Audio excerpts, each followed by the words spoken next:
Well, there's no games tonight. I mean, I guess, we got the NBA Cup, but that doesn't count. So I thought we'd try something a little bit different. And we'll do our second ever edition of the most added players across fantasy basketball today. Welcome to the show, everybody. I'm Dan Besbris. This is Old Man Squad Fantasy Basketball. I am on social media at Dan Besbris on Twitter, Old Man Squad on Blue Sky, and Old Man Squad Fantasy over on Instagram. I've done an absolutely piss poor job of getting the same handle everywhere, but we deal with the hand we're dealt or something like that. And someone had already taken Dan Besbris over on Blue Sky, and I didn't want it to be Dan Besbris on Instagram, and you guys don't care. Hit that like button as you're settling in. Please do subscribe. That's a big one. And then again, to those that are listening on Apple or Spotify, all of your 5-star reviews make me blush. But they're also all super important because when people are searching fantasy, whatever, that's how Apple figures out who pops up near the top. So thank you for that in advance. We are going to go through the top 10 names added across Yahoo Leagues. That seems to be the easiest way to do it. And let's start actually by putting that list up on your screen right now. Here we go. That's the best way to do it. This is the list as of about an hour and a half ago. I think Obi Toppin and Bobby Portis might have flip-flopped since then. But here's the top 10 names added today. And I like doing this today because there's no games, meaning that by and large, although I would point at one particular name in there and say maybe somebody got a little bit confused, these are not individual, one-day streamer types. That clogs up this list regularly. Oh, yeah, somebody picked up so-and-so who's like the 8th best guy on a bad team. Not today. The list, number 1, Ausar Thompson. Number 2, Dort. Number 3, Cason Wallace. Number 4, Justin Champagnie. Number 5, Andre Drummond. Number 6, Lonzo Ball. Number 7, Ben Simmons. Number 8, AJ Green. Hello. Number 9, Obi Toppin. And number 10, Bobby Portis. And yes, 4, I believe, of these players do actually play in the NBA Cup, so it's possible that folks got confused on a couple of them. But I would say that number 8 is the only one that really has no business being anywhere near an ads board. And we'll discuss that when we get there. Let's start with number 1. Ausar Thompson is the first name on the list. He's coming off his best game of the season and, frankly, his best game since basically early last year. Yesterday, Ausar got the start with Tobias Harris on the shelf. He had 19 points, 9 rebounds, 4 steals, a block, a three-pointer, good field goal percent, which is always going to be pretty doable for him. Not much of a shooter, but again, knocked down the 3-ball. Not a particularly good foul shooter. And, sometimes you'll get some assists and sometimes not. Last year, we got this weird sneak peek at what Ausar Thompson might have been. And it happened at the beginning of the year, as you guys might remember. First couple of weeks, he played big minutes, and then it was basically just gone until like the last 2 weeks of the season. So you can go back and look at the game log, and it was super exciting. I mean, look at these games at the beginning of last year. 15-10 with 4 defensive stats, 16-7 and 5, 14-9 with 8 defensive stats. And it was like that until right around here. I've moved the date off the screen because I had to zoom in so far. But it was like about a month into the year that he just stopped getting playing time. And there were intermittent days where it popped up, guys got hurt, and he'd sort of launch himself back in. But it kind of looked like he was just out of gas. And then right at the very end of the year, things got a little bit better for him, but not great. The rebounds still didn't really come back. The steals and blocks were there. But maybe that was a better indicator of what Ausar Thompson might look like when the season has taken a little bit of a toll on him. So what are we doing about this big Ausar Thompson game yesterday? It's a great question, and I don't know that there's a great answer to it because, the reasoning behind what happened yesterday was that Tobias Harris was out. Yes, Thompson is getting closer as he works his way back from blood clot stuff, and you'd imagine that his minutes probably are going to ultimately be better than, the few that he had gotten this year leading up to this point. But to jump from 14 to 27 in their overtime win, I don't know that there's 27 minutes for him day to day anyway. He's not a floor spacer, which is something the Pistons badly needed and why they brought in Malik Beasley and Tim Hardaway Jr. and just trying to create any kind of room for Cade Cunningham to operate. But there are going to be games like this where Thompson's athleticism is just so insane that he takes over the game with rebounding and defensive stats. I personally am not picking him up unless I hear something bad about Tobias Harris. The indications seem to be that he's not that brutally hurt. Maybe that changes over the next couple of days. Everybody's off for a few days, so we're not going to get an update on Tobias probably until Thursday. At which point, if he's still ruled out, you could grab Ausar Thompson and throw him into the lineup and hope for another good ball game. I just don't think we're looking at a really big long-term thing shaking out here. And at the same time, I also realize that if you don't pick him up and he does go big, we're going to all feel pretty horrible. So the conclusion here is, if you've got dead weight, this is the definition of a speculative ad. It's an injury ad that might not even work out that great throughout the rest of the injury period for Tobias. But is there upside? Of course there's upside. Ausar Thompson that's built in on him. I just don't really see how we get there as the Pistons get healthy again. BetOnline continues to be the world's most trusted betting platform and your number one source for online betting. From the earliest odds to in-game live betting, BetOnline provides you with all the action and the ability to watch the games as they happen. They've got the largest selection of odds on everything, including football, NBA, college hoops, hockey, UFC, and more. Head to BetOnline today, and for a limited time, use promo code BELIEVE to grab a sweet welcome bonus on your first deposit. BLEAV. BetOnline.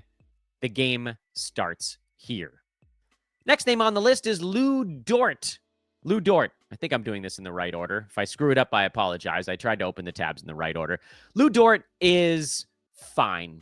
We're not going to spend that much time on him on today's show because he is decidedly fine. We've talked about him all throughout the season. Got off to a rambunctious start where he was shooting about 50% from the field. That's come down to 41, so his top 50 start. Now he's settled into the 85 range. And that maybe is where he can hang out. He's up to 2 defensive stats this year and 2.2 3-pointers. The free throw is decent, and the turnovers are exceptionally low, even by Lu Dort standards. So, yeah, could the turnovers come up to like 1.2? Possibly. Could the defensive stats come back down a little where they were the last couple of seasons? Possibly. You're not getting much out of him. He's sub-average in basically everything except for threes, steals, blocks, and turnovers. But sometimes that fits. If you have a super high turnover team that isn't producing a ton of defensive stats, he's a guy that kind of complements that. And the math suggests that in 9-cat, there is a decent space for him. So, yeah, should he be on rosters? Probably yes. Is there ever going to be a magical day where it blows the roof off the building and you're like, yes, I'm so glad I got Lu Dort. His last ball game was about as close as you're going to get to that. Next name on the list is his teammate, Cason Wallace, who's the punt points darling of the century. He's number 101 in straight 9-cat ratings with huge steals, solid blocks for a guy with point guard, shooting guard eligibility at some sites, and then doesn't really do a whole lot else. But if you want to sort of like pare it down a little bit, over the last 3 weeks, he has started to do a little bit of other stuff. He has 5 rebounds and 3 assists over that stretch in 30 minutes a ball game. The defensive stats have remained super elite with 2 steals and a block over that stretch. This is about an 8 to 10 game span for him. And he's ranked number 63 in straight 9-cat over that particular stretch. And if you're punting points, he's number 27 over that stretch. Because again, he's just not going to score. That's not what they're asking him to do. And nor should they. They have other guys that can handle that. And if you look at the game log, nothing's really going to jump out at you. There isn't like a big game anywhere almost. His 14 points is the high there over his last 10. 9 rebounds. I mean, that's okay. There's an 8 and a 7 and a 6 and a 5 and a 4, and he almost does a full countdown himself. The assists are pretty consistently 2, 3, or 4 while he's playing around 30 minutes. But then you've got the steals and the blocks, and they're just big every ball game. He's very good defensively. It's not, it's not outliery to say that, or that's not the right word. It's not fluky that he's turning his defense into steals and blocks. That's a thing that he is good at. And so again, similar to Lu Dort, if you need the 3-pointers less and you need the scoring less and you need more defensive stats and almost equal everything else, Cason Wallace is the path you take instead. The next name on the list is Justin Champagnie. We've talked about him a lot on the podcast. He's been insanely good since grabbing that starting job. Yes, I'm fully aware that the Wizards have like half of their roster out right now. The Kyle Kuzma is on the shelf. Malcolm Brogdon, by the way, got upgraded to questionable, so he might be coming back. Keyshawn George is out. Corey Kispert is out. All of these things happened, and Justin Champagnie went flying through the flame engulfed rings and way over the bar and whatever you want to call it. He's been so good in filling in here for whoever you want to say he's filling in for. Since he started playing big minutes, and that first game was kind of like an welcome to playing bigger minutes, and then it went up. He's been about 36, 37 minutes his last 4 ball games. He's been amazing, shooting over 50%. The rebounds have been outstanding. He's up around 9 a ball game. The steals have been huge. The blocks have been good. He's hitting 3-pointers. He's doing everything right now. And as long as he's starting, I'm starting him. And the Wizards are in full tank mode. There's really nothing that guarantees the guys coming back are just going to get their jobs back. They probably do, but it's not a guarantee. Wizards might just, wave the white flag on the season early. Like, what good is Malcolm Brogdon doing this team? Veteran leadership? It's not translating to wins. So sure, give me Justin Champagnie. I picked him up in almost every place I could, mostly because I want to use him as long as I can. I would rather milk a few games out of Justin Champagnie as opposed to someone like a Lou Dort, who's obviously the better full season guy, but has almost no upside at all. Number 5 on the list is Andre Drummond, who finally had a double-digit rebounding game that wasn't also marred by some sort of disaster other thing. Although I guess he had one a few days back. That game against Orlando wasn't bad. I'm just thinking about the beginning of the year for Drummond, where he had every opportunity filling in for Joel Embiid, and there were a few games in there where like, great, this fill-in's working wonderfully, and then it just capsized. He couldn't hit any buckets, he couldn't make anything around the rim. And he just kind of got phased out. They tried Gershon Yabusele instead. Maybe Drummond gets another look here with Embiid dealing with a sinus fracture. We know Joel is out at least 1 week. Hopefully it won't be too much longer than that. For me personally, Drummond is a steals and rebound stream. We know he's good at steals. We know he's good at rebounds. He's an awful foul shooter. He's not a particularly good finisher for a gigantic human being. He's not going to score. He's not going to pass. And he's going to get turnovers too. Somehow, this guy that doesn't really get any assists gets turnovers. His assist to turnover ratio is sub 1. Oopsies, that's not great. So yeah, if you need rebounds, absolutely go with Andre Drummond, but there's a distinct possibility that he hurts your team more than he helps it. If he happens to take 4, 5, 6 free throws, look out. If he happens to take a bunch of shots, probably look out, although maybe that's leveling off after the bad start. Steals, yeah. Rebounds, yeah. Everything else, heavens no. Number 6, Lonzo Ball. On this show, I basically put out an edict at the beginning of the year that said, if Lonzo Ball hits 24 minutes in a ball game, I'm finding a way to get him on my games cap roto teams. He played 23 minutes in the Bulls' last ball game. Mind you, Josh Giddey left early. Zach LaVine was out. I don't know if this was a by necessity extra 4 minutes for Lonzo or if it was he's finally starting to feel well enough to play those extra 4 minutes. But here's the thing. Lonzo Ball is better. You guys might hate me for this sentence. Lonzo Ball is better than whatever else they're going to trot out there. And I know the units he was a part of yesterday didn't fare particularly well, but he will impact a game positively, possibly more than anybody on this team. If, this is the big caveat, if he is still the old Lonzo Ball, which we don't really know yet because he's still easing in. He's playing against backups. We don't really know how he's going to look when he goes against full speed starters on other teams. And maybe we find that out soon.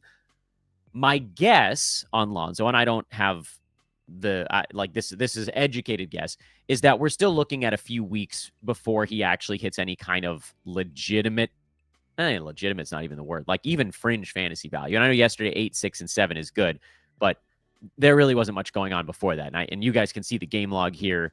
The 7 assists was his season high. He had 6 back on October 28th. It's a month and a half ago. Yeah, he was hurt for a stretch in there, but the rebounds haven't really been there until the last 2 ball games. The steals are coming along okay. He never really wanted to shoot, so that's not what you were looking at. But, you're not getting the I'm going to do a lot in low minutes kind of thing that you kind of hope you get out of a guy who is not playing that many minutes, which gives me pause and says, I still don't think this guy really has his legs underneath him. He hasn't played in 3 seasons, something crazy like that. I forget exactly if it's 2, 3, or 4. It's some big number. It's going to take him a while. It's going to take him longer than whatever he's at now, 10, 11 ball games, to get his actual basketball legs back. You can see the outlines of it, but there isn't that speed yet that distinguished him pre-injuries. So head-to-head, you're in a window here. I think I said this on a show 2 days ago. You're in a window where you could pick him up in almost any format because Chicago doesn't have a back-to-back for about a month right now, which is absolutely insane. This week, they don't have one. Next week, the following week, the week after that, they don't have one. Their next back-to-back is January 14th and 15th. And then they don't have another one until February 4th and 5th. So Chicago has a weirdly low number of back-to-backs over the next little haul, meaning you're not going to get that many Lonzo just sits for the sake of sitting games. And so maybe this is a stretch where even on head-to-head, you could just play him and hope that there is that slow incremental rise over the next 12 games or something like that. But Roto Games Cap, bench stash kind of thing, it really comes down to how much space you have on your team. But man, it's close. And honestly, it would be closer if Monday's games didn't create all these weird pockets of streamer level value. Ben Simmons is number 7, and he is an ad. Let's just cut to the chase on this one. I also, just like with Lonzo, I said I'm not doing anything with him until he gets to 24 minutes. With Ben Simmons, I said I'm not doing anything with him until he gets to 30. And there were these couple of games this year where I was like, is he getting there?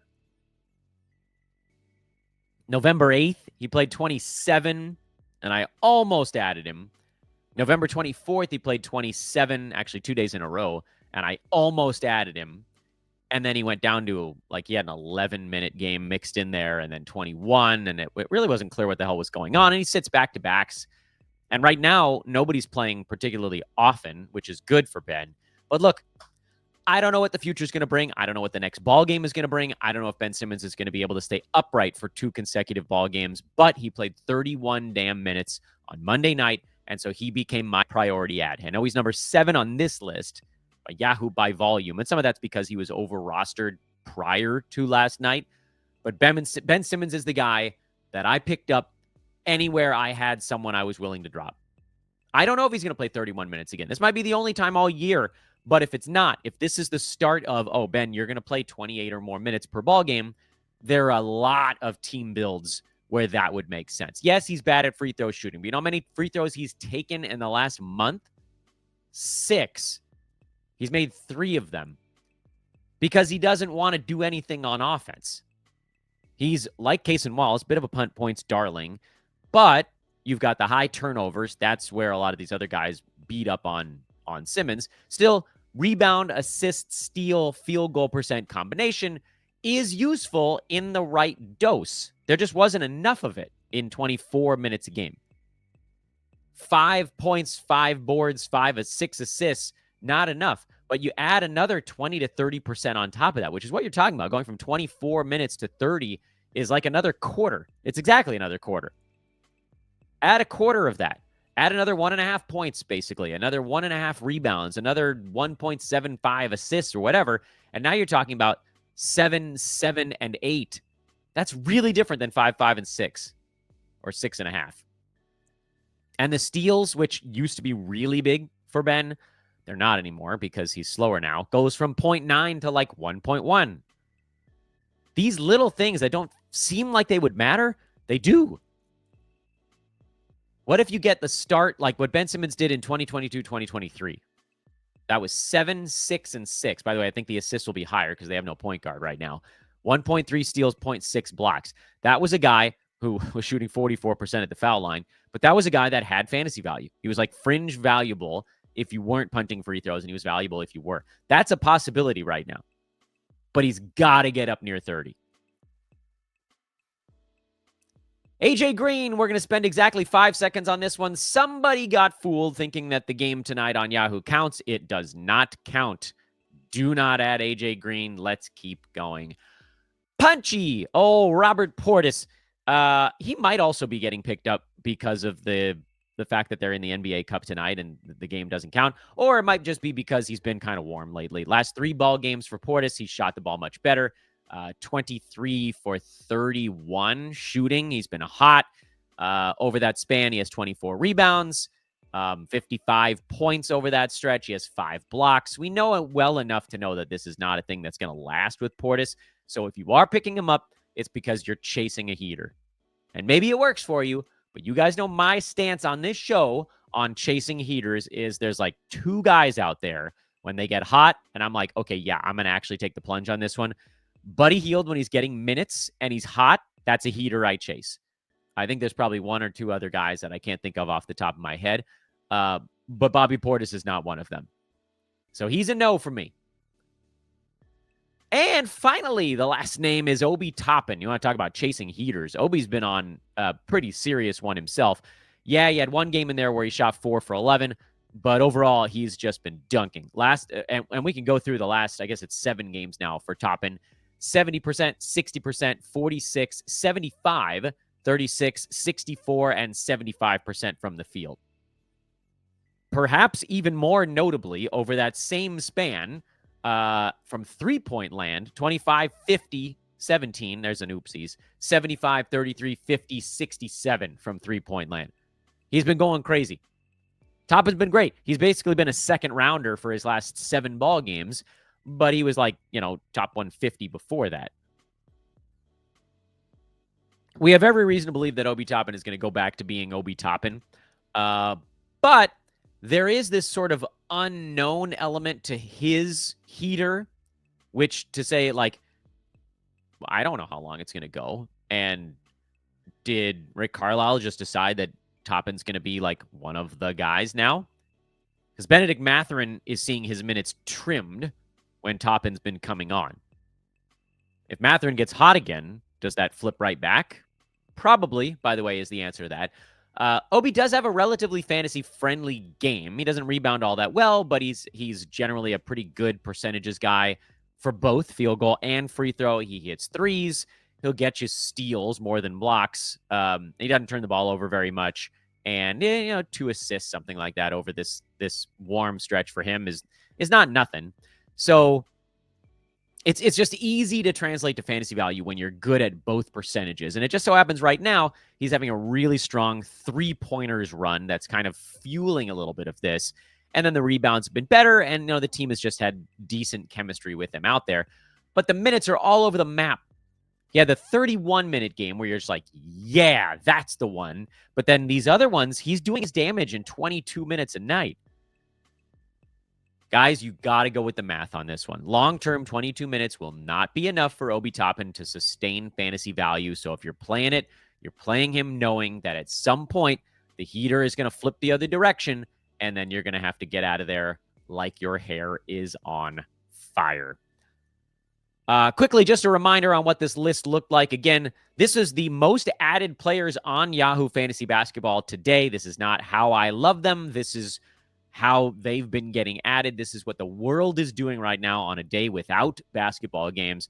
Again, Thompson, Dort, Wallace, Champagnie, Drummond, Lonzo Ball, Simmons, AJ Green, that's the oopsies, Obi Toppin, and Bobby Portis. And I flip-flopped the last 2 because, again, I think they have actually flip-flopped if you look back at the list right now as opposed to what it was before. And that's your little specialty show. It's not a long one. We're going 25 minutes in and out of here. I am Dan Bespers. Thank you guys for watching. As always, follow on Twitter at DANBESBRIS.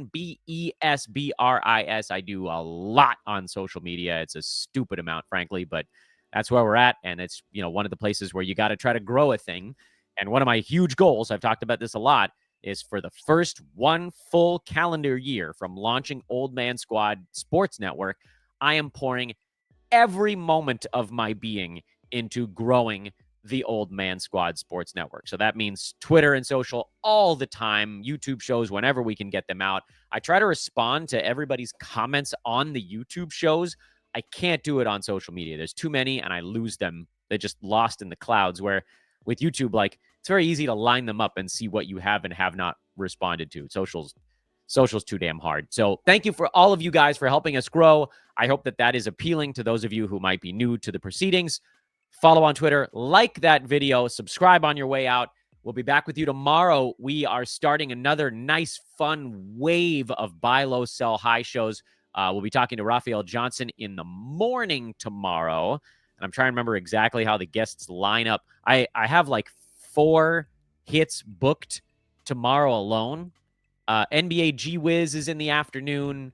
I think we're doing Kingy in the middle of the day. And then the Menace Podmen we're doing later on in the afternoon. And these will air at some point over the rest of this week. We'll probably air 2 of them tomorrow since there's no game to go over. Probably air another one on Thursday. I mean, hell, maybe both of them on Thursday, although we've got the hot, cold show to slot in there as well. I know the NBA Cup has been fun and the courts have been interesting and all that good stuff, but I will be very happy when this stuff is over on the fantasy side and we can just settle back into the normal grind. By the way, we owe a huge debt of gratitude to all the guests that have come on this show since we launched. I am actually tracking it. I like how many guests have come on and how often they've come on, and because it's been like a big focus of mine to make sure we're doing more of that.